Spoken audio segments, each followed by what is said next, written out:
sua Bíblia lá comigo. Evangelho de João, capítulo 1, verso 17. Evangelho de João, vou fazer aqui no Silvestre, pastor Silvestre. Evangelho de João, capítulo 1, verso 17. Quero falar hoje sobre a diferença da lei e a graça. Então, para quem gosta de anotar aí, lei versus graça. E qual é a nossa grande diferença? Porque esses ministérios, eles são tão distintos, né? Quais eram os benefícios desse ministério que estava dentro da lei? E qual que é o ministério, qual que é o benefício desse ministério da graça? Então,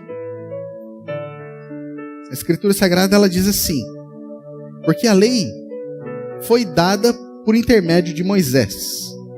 A graça e a verdade vieram por meio de Jesus Cristo. Novamente. Porque a lei foi dada por intermédio de Moisés. A graça e a verdade vieram por meio de Jesus Cristo. Amém? Querido Pai Celestial, nós queremos te agradecer, Senhor, pela honra e o privilégio que o Senhor sempre nos dá, Senhor, de nos ministrar a sua palavra.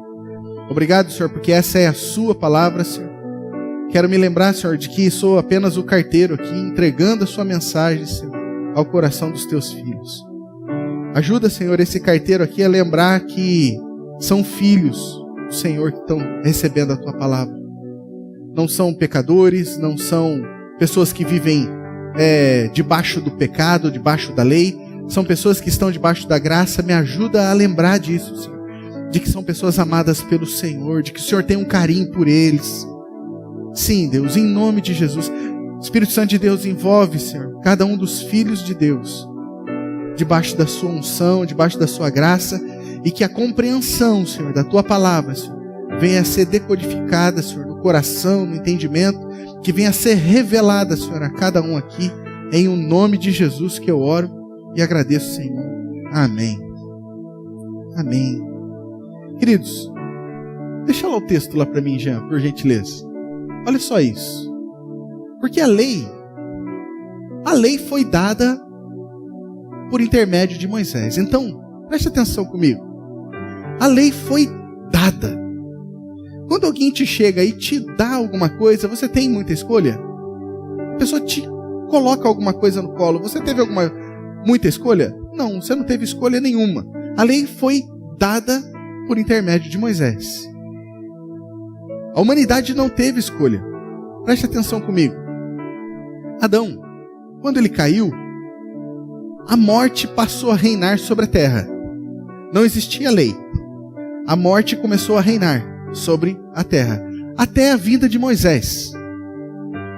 Moisés, ele entrega a lei, ele dá a lei, e a partir de então, agora não é mais a morte que reina, mas sim a lei. Existe agora um segundo período, o período da lei. E esse período da lei, ela vai até João Batista. Diz que a lei e os profetas vieram até João Batista. Em João Batista há um divisor de águas. João Batista prepara o caminho para que o período da graça, ela se inicie na minha e na sua vida. Glória a Deus por isso.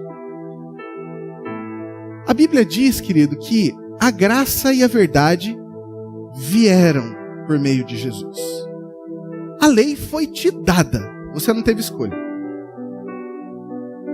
Esse senso de justiça, essa consciência de erro, essa consciência de pecado, ela está dentro de você, ok? Ela está dentro de você. Você sabe o que é certo e o que é errado, sabe por quê? Porque ele falou que quando ele viesse, ele transformaria o coração de pedra em um coração de carne e colocaria a lei dele aonde? No nosso coração. Isso foi feito ou não? Foi. Isso foi feito. A lei foi colocada dentro do seu coração. Quando você lê Romanos 2, você vai perceber que Paulo está dizendo isso. Que ora a consciência da pessoa, que mesmo essa que está longe de Jesus, ora a consciência dele apoia ele, e ora a consciência dele reprova. Então a lei está dentro. A lei foi dada. O interessante, querido, é que a verdade, ela está do lado da graça. A verdade não está do lado da lei. Querido, pega isso com todas as suas energias. Muitas vezes nós queremos imputar algum tipo de condenação, imputar algum tipo de culpa sobre as pessoas, para ver se há alguma mudança sobre a vida delas. E quanto mais você fala de lei, mais você está vendo essa pessoa pecar, mais você está vendo essa pessoa errar, mais você está vendo ela andar em caminhos tortuosos. A graça e a verdade vieram por meio de Jesus. A verdade, querido, ela está do lado da... Responda. A verdade está do lado da... Jesus, ele encontra um grupo de religiosos, pessoas que conheciam profundamente a palavra, pessoas que falavam fluentemente a Bíblia de capa a capa, ou de ponta do rolo a ponta do rolo, citando ela sem errar uma vírgula. E Jesus chega para eles e diz assim: e conhecereis a verdade vos libertará. Como assim conhecer a verdade? Eu conheço toda a Escritura. Do que Jesus estava falando, querido?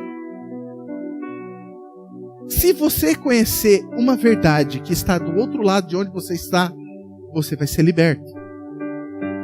E queridos, eu vou falar para você, reparando na vida de João Batista, desde a vida de João Batista, todos que passaram depois de João Batista tiveram que ter essa troca de consciência, de sair da religião e começar a viver a graça. E hoje eu quero falar para você de dois ministérios: o ministério da lei e o ministério da graça. E qual as peculiaridades de cada um? E onde que eu consigo identificar? Existe o ministério da graça aqui, existe o ministério da lei aqui? É possível misturar lei e graça? O livro de Apocalipse fala assim: eu queria que você fosse frio. Você não é nem quente, nem frio. E porque você não é nem quente, nem frio, tu és morno. E porque tu és morno, eu estou a ponto de vomitar-te da minha boca. O que o livro de Apocalipse está dizendo? Você não vive nem a lei totalmente e também não vive a graça. Você não está quente, fervoroso na graça. E nem está totalmente frio na lei. Você fica misturando as duas coisas. Você ora mistura lei, ora mistura graça, e você vive morno. E por isso eu estou a ponto de vomitar você da minha boca. Então eu preciso, eu não sei você, mas eu preciso entender o que é essa graça. Na verdade, eu preciso receber a revelação do que era graça, do que é a graça. Porque entender, nós conseguimos entender a lei, querido. Mas a graça é revelada. A graça, ela é revelada. Eu posso tentar entender, querido, mas quanto mais eu tento entender com a mente, mais curto-circuito me dá. Então, por isso a minha oração, o Espírito Santo decodifica essa mensagem no coração de cada um. E continua sendo. Amém? Então, abra sua Bíblia ali. Hoje nós vamos dar uma passeadinha na Bíblia. Abra sua Bíblia ali em 2 Coríntios 3. 2 Coríntios 3, verso 7.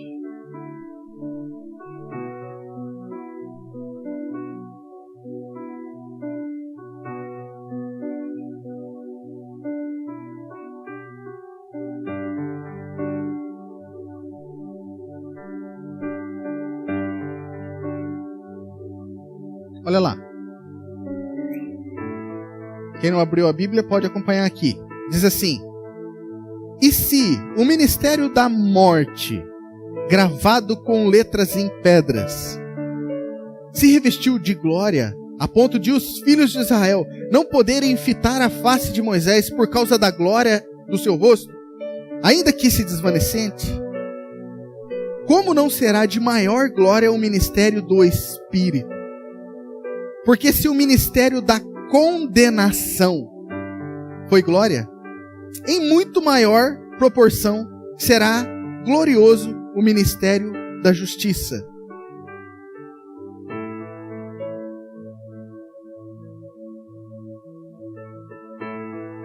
ministério da morte. Olha como Paulo chama o ministério de Moisés, querido.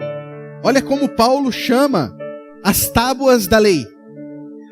Nós temos, durante ao longo da nossa vida, eu falo às vezes isso por mim, que a gente mistura e tenta equiparar o ministério de Moisés com o ministério de Jesus.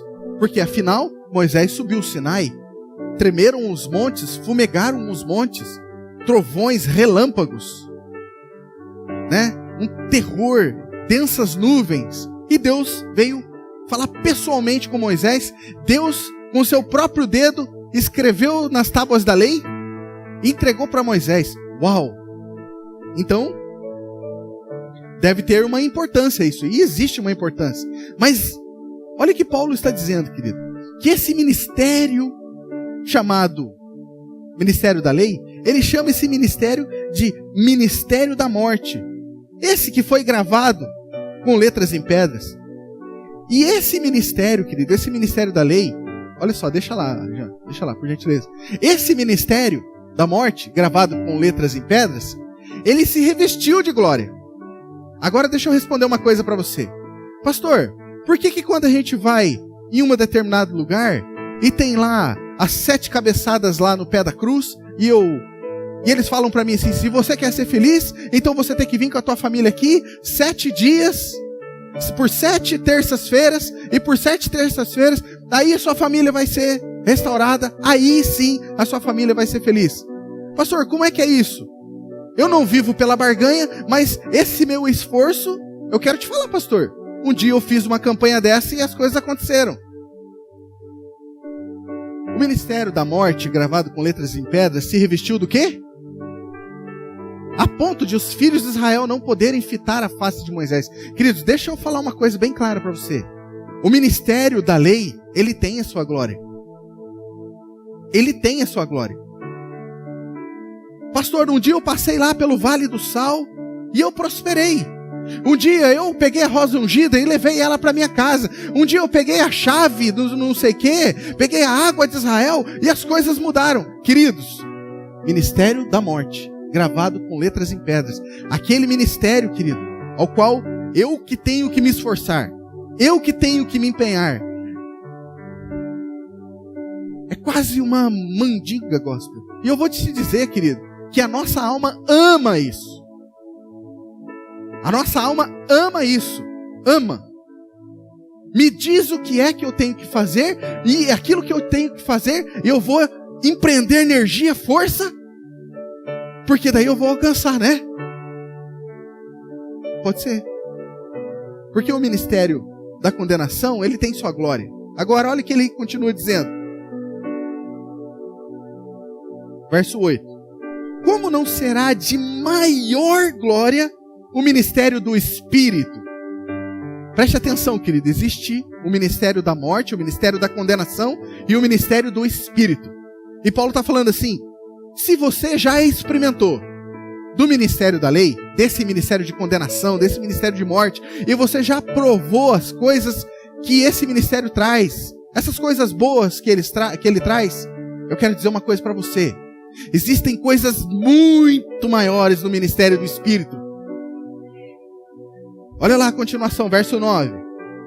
Porque se o ministério da condenação foi glória, em muito maior proporção será o ministério da justiça, ou o ministério da graça. Porque quem é a nossa justiça? Jesus é a nossa justiça. A Bíblia diz, João 8,16 ou 16,8, que o Espírito Santo veio para nos convencer do pecado, da justiça e do juízo. Ele veio para nos convencer do pecado, da justiça e do juízo. Do pecado porque nós não cremos em Jesus. Da justiça porque ele já foi para o Pai. Ele já consumou a sua obra, já terminou. Nós não temos que fazer alguma coisa para concluir a obra de Jesus. Toda vez que eu tento fazer alguma coisa, carregar um galão de água ladeira acima, para dizer assim você vai ser abençoado. Eu estou falando, a obra de Jesus foi quase completa. Agora eu estou subindo o monte aqui para você ser abençoado, porque se eu não fizer isso, você não vai ser. O que Jesus fez não foi suficiente. É isso que está sendo passado. Então, querido, o ministério de Moisés era o ministério da morte. Mas o ministério de Jesus é o ministério da salvação, da vida, da justiça e da graça. O ministério de Jesus é um ministério de paz, justiça e alegria no Espírito. O que é o ministério de Jesus? É um ministério de paz, alegria e justiça. Alegria e justiça no Espírito. Quase que eu confundi.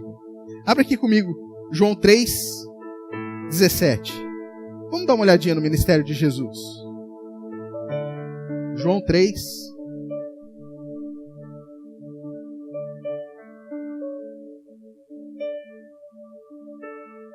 João 3:17. 17 e 18. Olha só. O que diz lá? Porquanto Deus enviou seu Filho ao mundo, não para que julgasse o mundo, mas para que o mundo fosse salvo por ele. Quem crê não é julgado. Quem não crê já está julgado, porquanto não crê no unigênito Filho de Deus. Então, deixa eu ler de novo isso aqui para você. Preste atenção na minha leitura agora. Porquanto Deus enviou o seu Filho ao mundo para acusar todos aqueles que vivem em pecado. É isso que está dizendo lá? O que está dizendo lá?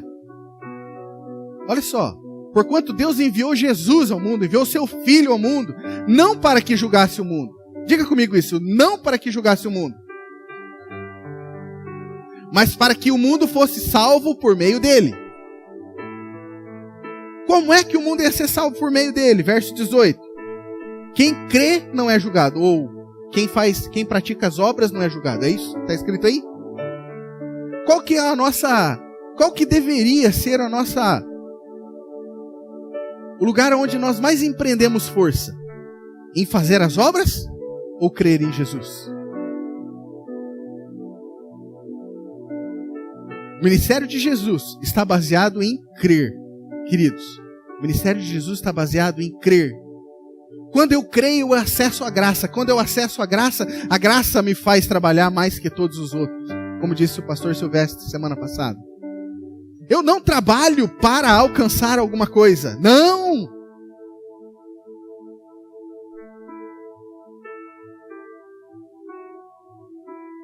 Para que Deus enviou o seu Filho ao mundo?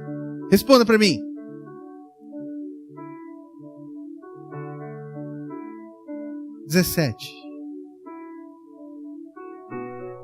Verso 17.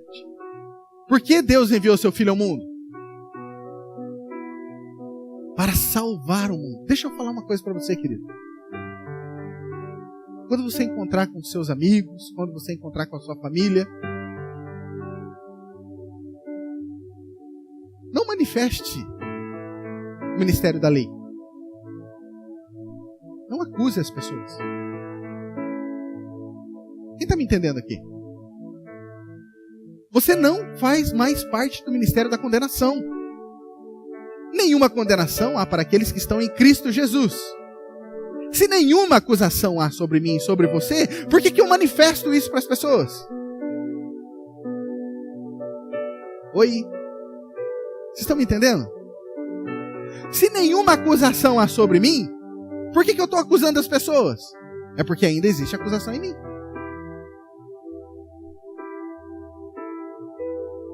Abra mais um texto lá comigo, Hebreus 7:19. Falei que nós íamos passear um pouquinho.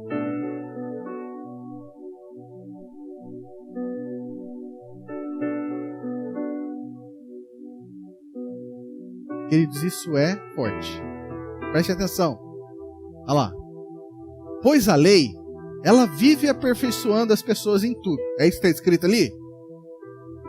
Pois a lei nunca aperfeiçoou coisa alguma. E, por outro lado, se introduz esperança superior pela qual nos achegamos a Deus. Por outro lado, querido, existe esse ministério da lei.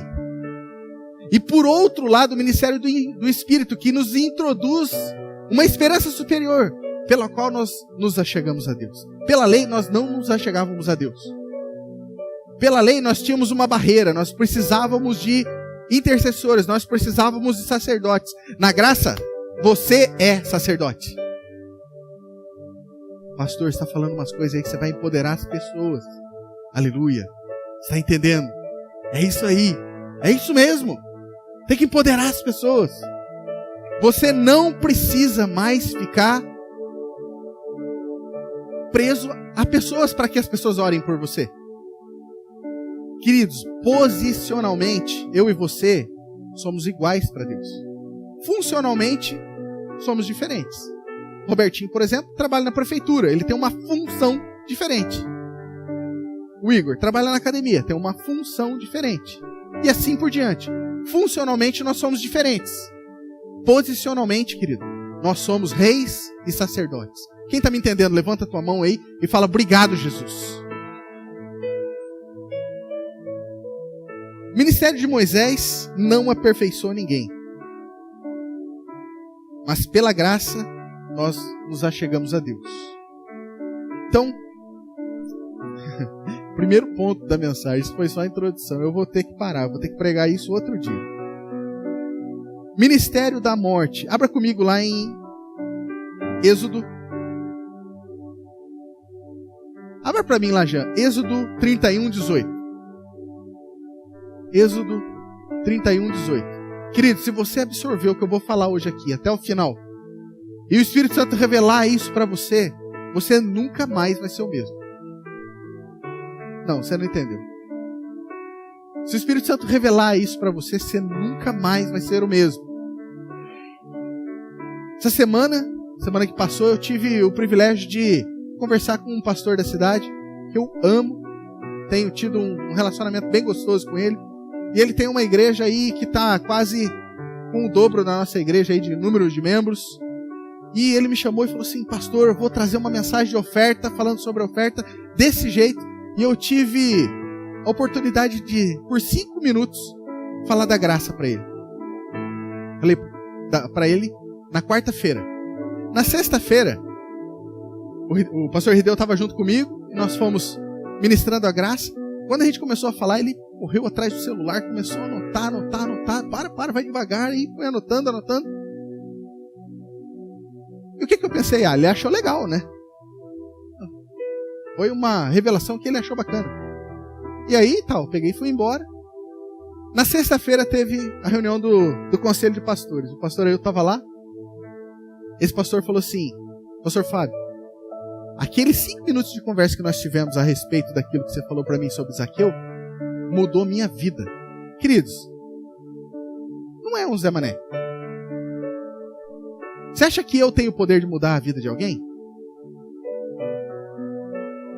Sabe o que muda a vida das pessoas, querido? Nós precisamos acreditar nisso. A graça. A graça muda a sua vida. A graça muda a minha vida. A lei nunca aperfeiçoou ninguém. Eu preciso acreditar na palavra. A lei nunca aperfeiçoou ninguém. Vamos ler sobre o ministério da morte. Olha lá o que diz lá. E tendo acabado de falar com ele no Monte Sinai, deu a Moisés as 2 tábuas do testemunho. Tábuas de pedra, escritas pelo dedo de Deus. Abra lá agora, Êxodo 32, 25. Do 25 ao 28. Êxodo 32, do 25 ao 28. Vendo Moisés que o povo estava desenfreado, pois Arão o deixara à solta para a vergonha no meio dos seus inimigos, 26, pôs-se em pé na entrada do arraial e disse: quem é do Senhor, vem até mim. Então se ajuntaram a ele todos os filhos de Levi, 27, aos quais disse: assim diz o Senhor, o Deus de Israel, cada um cinja a espada sobre o lado, passai e tornai a passar pelo arraial, de porta em porta, e mate cada um a seu irmão, cada um a seu amigo, e cada um a seu vizinho, 28. E fizeram os filhos de Levi segundo a palavra de Moisés, e caíram do povo, naquele dia, fala para mim quantos caíram. 3.000 homens. Vou adaptar a mensagem para a gente não ir muito longe. Agora abra a sua Bíblia comigo em Atos 2.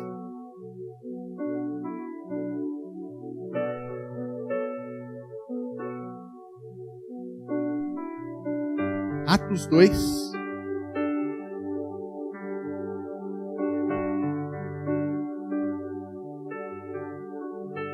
Do 1 ao 4. Diz ali: ao cumprir-se o dia de Pentecostes, estavam todos reunidos no mesmo lugar. De repente veio do céu um vento como um vento impetuoso e encheu toda a casa onde estavam assentados. E apareceram distribuídas entre eles línguas como de fogo, e pousou uma sobre cada um deles. Todos ficaram cheios do Espírito Santo e passaram a falar em outras línguas, segundo o Espírito lhes concedia que falassem. Vai comigo para o verso 41 agora.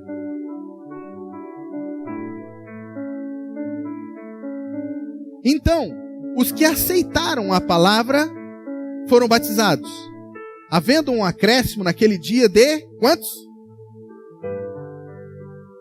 Preste atenção aqui em mim. Moisés, no dia da Páscoa, eles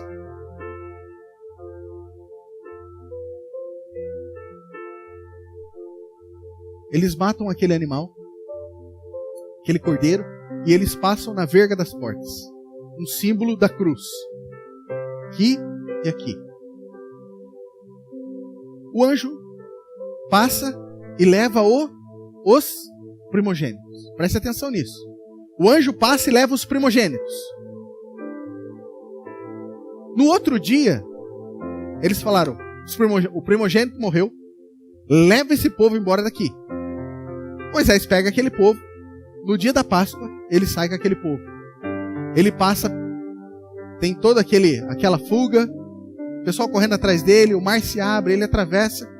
10 dias depois, quantos dias? 10 dias depois, eles estão diante do monte onde Moisés recebeu as suas leis, a sua tábua, a lei. O mesmo lugar onde Moisés estava sozinho aquele dia, agora, depois de 10 meses mais ou menos, 3 milhões de pessoas mais ou menos estão juntamente com ele ali. Porque um homem resolveu se colocar na presença de Deus. Espero que você tenha pegado isso. O que aconteceu? 10 dias depois da saída do Egito, eles estão no pé do Monte Sinai. Moisés sobe e fica quantos dias lá em cima? 40 dias. Preste atenção comigo. Quantos dias eles demoraram para sair do Egito e chegar até ali? 10. Moisés subiu e ficou lá quantos dias? Quantos dias deu no total? 50 dias. 50 dias agora Moisés está descendo todo felizão do Monte Sinai. E quando ele olha lá, o povo fazendo uma festa idólatra. Construíram um bezerro de ouro e estão fazendo, pulando para lá e para cá. Moisés entra numa ira daquelas que nós não conhecemos, né? Somos crentes, entra nessa ira. Moisés entra naquela ira e ele faz o quê? Ele joga as pedras, quebra as pedras, e aí ele puxa o povo e fala aquilo que nós lemos em Êxodo. Aqueles que são de Deus, venham para o meu lado. E sai toda a tribo de Levi do meio do arraial e vem para o lado de Moisés. Moisés fala o seguinte para eles: desembanhe a sua espada e passem pelo arraial, matando os seus amigos, os seus irmãos. Matem todo mundo. E eles desembanharam a espada e eles passaram. Queridos, presta atenção nisso. No dia em que a lei foi dada, 3.000 pessoas morreram. No dia que a lei foi dada. Em contrapartida, Jesus morre no dia da Páscoa. O primogênito morreu na Páscoa. Presta atenção, se a Bíblia não é sensacional, querido. Se tem algum ateu aqui agora, presta atenção em mim. Jesus morreu no dia da Páscoa. Diz que Jesus ficou na terra por 40 dias. Depois que ele ressuscitou, se apresentando para um, se apresentando para outro, se apresentando para outro. 2 discípulos no caminho de Emaús, Pedro, João, seus discípulos. 40 dias. Quantos dias? Até o dia da sua ascensão. Quando ele vai subir ao céu, ele diz para os seus discípulos: permaneçam na cidade, até que do alto vocês sejam revestidos do Espírito Santo. E sereis minhas testemunhas em Jerusalém, Judeia e Samaria, até os confins da terra. Diz que os discípulos saem e vão para um cenáculo. E eles permanecem lá por 10 dias. Jesus permaneceu na terra, se apresentando para as pessoas até a ascensão por 40 dias. E os discípulos entraram no cenáculo por mais... Quantos dias deu no total? Nesse dia, o Espírito Santo desceu e repousou sobre cada um como língua de fogo. Naquele dia, Pedro, cheio do Espírito Santo, sai e começa a pregar a palavra de Deus. Começa a falar sobre a salvação. E naquele mesmo dia, no dia em que o ministério do Espírito chegou, quantas pessoas vieram?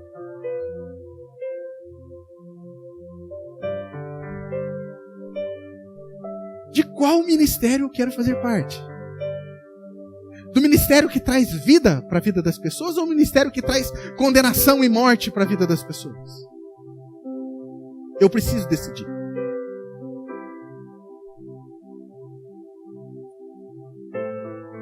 Quando a graça veio a salvação, veio a vida, veio a plenitude, veio a paz, veio a abundância, veio a alegria, o regozijo, o gozo, a esperança, porque a graça veio.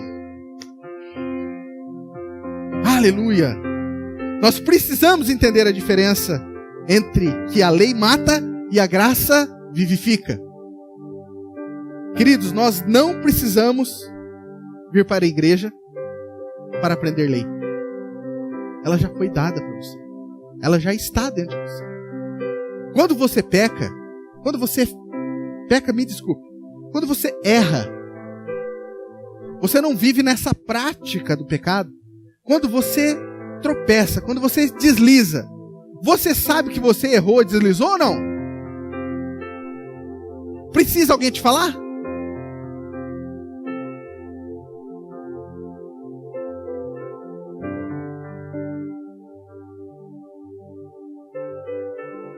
Queridos, quando você encontrar os seus amigos, vou falar de novo. Quando você encontrar os seus amigos de trabalho, quando você encontrar os seus parentes, quando você encontrar os seus amigos de outra igreja, então fale sobre a lei. Fale sobre a graça. Estava conversando ontem com o Gregory e ele tem feito isso. Encontra os amigos de outra igreja e ele fala daquilo que ele tem escutado aqui. Qual que é a primeira ação?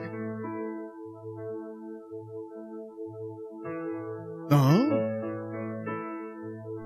Queridos, mas a graça ela vai batendo. Ela é cheia de graça. Ela veio. A pessoa pega se ela quiser. A graça não é como a lei, que você tem que empurrar a goela abaixo das pessoas. A graça veio. A graça está aí. Então, a graça, querido, é a boa notícia. É a boa notícia. Muitos estão pregando que guardar a lei produz santidade. Se você guardar a lei, produz santidade. E se você produzir santidade, Deus vai te abençoar. Então depende de você. Queridos, me desculpa, mas não depende. Já contei aqui outra vez, ouvindo um pastor ministrando, ele falou assim: eu aprendo muita santidade com o ex-pastor do Clóvis lá da Vale da Bênção. Ele é uma bênção mesmo, o pastor Jonathan. E o pastor falou assim: eu aprendo muita santidade olhando esse homem. Quando acabou, eu falei assim: pastor, vem cá. O senhor não aprende santidade olhando conduta de pessoas. Você aprende condutas corretas olhando pessoas. Santidade não se aprende. Santidade se recebe. Ela é no coração. Porque eu corro o risco, querido, de achar que por causa das minhas condutas certas, eu sou merecedor, por causa das minhas ações, de que Deus me abençoe. Você quer... Deixa eu pegar você. Você me permite pegar você? Ah, hoje eu não vou tomar ceia porque eu não tenho andado correto. Bobagem, querido. Sabe por que você toma ceia? Porque o sangue de Jesus veio sobre você. Você aceita isso na sua vida? Quem aceita, levanta a mão. Agora só quem estava com a mão levantada, quem não estava com a mão levantada, levanta. Não, tô brincando. Quero expor ninguém. Queridos, não são as suas ações. A gente acha que porque eu fiz tudo certinho essa semana, porque eu, sabe... Quer ver, ó? O que a lei prega? Você precisa guardar o sábado. Porque se você não guardar o sábado, você não é digno de estar na presença de Deus. Queridos, guardar o sábado estava nas pedras? Opa! Guardar o sábado estava nas pedras, pastor? Guardar o sábado estava nas pedras da lei, que Moisés quebrou pela primeira vez, depois ele mesmo teve que escrever. E aquilo que estava escrito nas pedras, Paulo chama do quê? Ministério da morte, ministério da condenação. Alguns pregadores, eles falam assim, vocês precisam orar com o kippah. Vocês precisam... Quer ver agora pegar nós? Pegar nós mesmos? Vocês precisam chegar na igreja e se ajoelhar na cadeira e orar na cadeira. Fomos nós que inventamos isso, querido. Não pode se tornar uma regra. Se tornou uma regra, virou uma lei. Porque eu faço e você não. Você consegue entender? Porque daí eu sou melhor que você, porque eu faço e você não faz. Não. Se for um prazer, querido, eu tenho prazer de chegar na igreja, dobrar o meu joelho, buscar a Deus, me concentrar, porque eu estou ali naquele lugar para adorar a Deus. Aí, você está livre de lei. Por que você usa saia? Por que você usa coque? Para apontar o dedo para as pessoas e falar assim, por que você não usa? Você está na lei. Agora, você usa porque faz parte do seu estilo, porque você gosta? Ok, continue usando. Deus abençoe sua vida. Agora, a lei é o ministério da morte e da condenação. Quanto maior é o avanço do pecado, mais os pregadores têm se levantado para pregar a lei. E sabe o que tem acontecido? Eles falam assim, você precisa jejuar. Sabe, o pecado está aumentando na tua vida porque você não tem jejuado. Você precisa subir um monte, de preferência no frio, à noite agora, né? Sem camisa ainda por cima. Com um banho gelado sobe. Porque quanto maior for o teu sacrifício, mais vai valer as coisas para você. Né? Você precisa oferecer uma oferta de sacrifício. Porque se você fizer uma oferta de sacrifício, sabe, Salvador, você tem que vender o teu carro. Você quer a bênção de Deus? Você quer a bênção de Deus? Faça até igual. Você quer a bênção de Deus? Você quer ser abençoado? Vende o teu carro e coloca o dinheiro aqui. Aqui, né? Deixa eu falar uma coisa para você. Agora eu quero ouvir um glória a Deus. Você não precisa fazer isso para ser abençoado. Você já é abençoado. Você já é abençoada. Estava conversando esses dias com o Dr. Rafael. Ele falou assim, mas quando é que eu vou fazer essa oferta voluptuosa, então? Quando eu entender completamente a graça e fazer isso de todo o meu coração. Deus, muito obrigado. É por isso que eu te oferto tudo isso. Porque eu entendi que tudo que eu tenho, tudo que eu sou, o Senhor me deu e eu te devolvo. Todo mundo, eu já testemunhei aqui que eu já ofertei carro. Mas não foi por causa da lei. Foi no dia em que eu entendi a graça. Não foi porque alguém ficou me pressionando, não foi porque alguém ficou me oprimindo, colocando medo em mim. Se você não der, você vai ter a vida financeira travada. Ó o gafanhoto, hein? Ó o gafanhoto. Vai pegar. Cuidado, cuidado. Para com isso.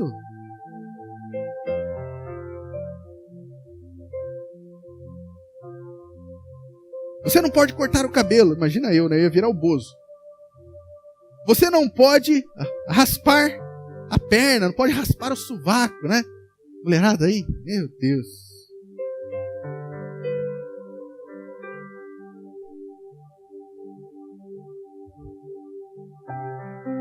Queridos, olha só. Tem pregadores atrasados 2000 anos. 2000 anos eles estão atrasados. Eles falam assim: Deus vai pesar a mão sobre a sua vida. Hã? Deus não pesa a mão sobre pessoas. Deus pesa a mão sobre o pecado. E por isso ele foi aniquilado. Deus não pesa a mão sobre as pessoas. Se eu estou falando e concordando de que Deus pesa a mão sobre você, que é amado de Deus. Querido, Deus amou o mundo. Ele não amou só você como indivíduo, Ele amou o mundo, Ele amou. Você acha que esse que amou o mundo vai pesar a mão sobre a vida de uma pessoa? Se eu estou falando que eu concordo que Deus vai pesar a mão sobre a vida de uma pessoa, eu estou falando que a obra da cruz não foi suficiente. Eu estou falando que a obra da cruz deveria ter melhorado, e isso depende de mim. Eu preciso melhorar a obra da cruz. Não, querido. E essa é a ideia do ministério da morte e da condenação, que ela tenta nos passar hoje. Que o Jesus fez não foi suficiente. Que você precisa fazer alguma coisa para completar a obra de Jesus, porque Jesus não conseguiu completar ela na cruz. Forte isso, né? É isso que está falando. O que eu estou fazendo quando eu digo? Para você ter uma família feliz, você tem que fazer uma campanha de 7 quartas-feiras. Ou, para você ser próspero, você tem que dar o seu dízimo. Você sabia que para você ser próspero, você não precisa dar o seu dízimo? Pastor, o que você está falando? Você tem ideia do que você está falando? As pessoas vão parar de dar dízimo. E aí, como é que vai fazer com a igreja? Primeiro, deixa eu falar uma coisa para você. O Senhor da igreja não é aquele que dá o dízimo. Se o Senhor não edificar a casa, em vão trabalhos que a edificam. Presta bem atenção nisso, que talvez eu até termine agora. Tem muita coisa para pregar. Desde o dia em que eu cheguei aqui, querido, nessa igreja, eu tenho falado isso. Você não precisa dar o seu dízimo para você ser abençoado. Você já é abençoado. A Bíblia diz em Efésios 1:3 que bendito seja o Deus e Pai de nosso Senhor Jesus Cristo, que já nos tem abençoado com toda a sorte de bênçãos espirituais nas regiões celestiais. As bênçãos espirituais, elas são maiores do que as bênçãos financeiras? Muito maiores, querido. Você já é. E aí, com essa mentalidade de abundância, agora é que eu devolvo meu dízimo. Pai, muito obrigado. Mensagem de oferta aqui do pastor Redeu. Sabe, o Senhor depositou talentos na minha vida. Agora eu saio negociar. As coisas acontecem, né, Fabinho? As coisas acontecem. Fabinho estava testemunhando para mim. Está trabalhando na Pontal, as coisas acontecendo. Ele vendendo carros. Na pseudo-crise que o mundo tem falado, ele vendendo carro. Para lá e para cá, vendendo carro. E aí você negocia aquilo. Você sabe que não é você. Você sabe que é Deus no negócio. Você sabe que é Deus abrindo as portas, abençoando. E aí o que é que você tem vontade de fazer? Você entende a diferença do ministério da lei para o ministério da graça? O ministério da lei é: devolva o teu dízimo, senão o gafanhoto vai te pegar. Olha aí atrás de você, o gafanhoto. Na graça, você é abençoado. A sua mentalidade vai mudando. E Deus, muito obrigado, o Senhor tem mesmo. Eu tenho percebido essa prosperidade, ela é verdadeira na minha vida. Ela é verdadeira na minha vida. Por isso, Deus, está aqui. Muito obrigado. Eu não tenho coragem, sabe? Não tenho coragem de não investir no seu reino, sendo que o Senhor tem me abençoado tanto. Eu vou continuar essa mensagem outro dia, tá bom, querido? Mas que você possa ter absorvido esse início. Eu não falei do ministério da graça, só falei do ministério da condenação até agora. Quero que você aumente a sua expectativa para ouvir o que é o ministério da graça. Tá bom? Às vezes a gente fala aqui, eu falei assim: Deus, o Senhor tem aberto portas para mim, né? Esses dias Deus falou comigo o seguinte: As pessoas têm pedido para mim tanto, Deus, abre uma porta, abre uma porta, abre uma porta. E sabe, eu tenho pedido para elas apenas fechar uma. A Bíblia fala, querido, que aquele que entra no seu quarto e fecha a sua porta, aquele que o vê em secreto, ele vai recompensar. Quero chamar a tua atenção para isso agora, fazer um parênteses aqui. Você tem fechado a tua porta? Você tem tido relacionamento com Deus sozinho? Quando o pastor Werner, o profeta lá de Curitiba, ele veio aqui, ele falou assim: ore com a sua família, pela sua família e com a sua família. Pode fazer isso no domingo. Você tem feito isso, querido? Eu tenho policiado a minha vida, querido, para não ser um cristão só aqui, nesse espaço. Sabe, só para satisfazer a minha alma e falar assim: fiz a minha obrigação, fui na igreja domingo, agora eu posso viver tranquilo e leve. Não, querido. Esse aqui é um quartel-general que nos forma como soldados para uma guerra. E a vida cristã nossa vale mesmo na segunda, na terça, na quarta, na quinta, na sexta, no sábado. E no domingo eu venho aqui agradecer. E aí minha luta como cristão, ela começa de novo. E ela começa principalmente dentro da minha casa. Deixa eu pegar no pé agora um pouquinho dos homens e dos adolescentes aqui. Você tem honrado a sua mãe? Como você tem tratado sua mãe? Nenhuma acusação há para aqueles que estão em Cristo Jesus. Como é que você tem se posicionado com a sua mãe? Como é que você tem falado com a sua mãe? Você tem exigido dela? Porque a lei exige. A lei faz exigências. A graça supre. A lei exige. A graça supre. Quando eu vivo na lei, eu fico: por que você não fez isso? Por que você não fez aquilo? Por que? Você deveria ser assim, assim, assim, assim, assim. E eu sou um portador da acusação para a vida das pessoas. Como é que você tem tratado sua mãe? Como é que você tem tratado os membros da sua família? Debaixo do ministério da acusação? Da morte? Ministério da lei? Ou você tem tratado as pessoas com graça? Eu vi que você não fez alguma coisa, eu vou lá e eu faço. Porque o ministério da graça está em mim e eu estou aqui para servir. Queridos, é fácil, mas também não é difícil.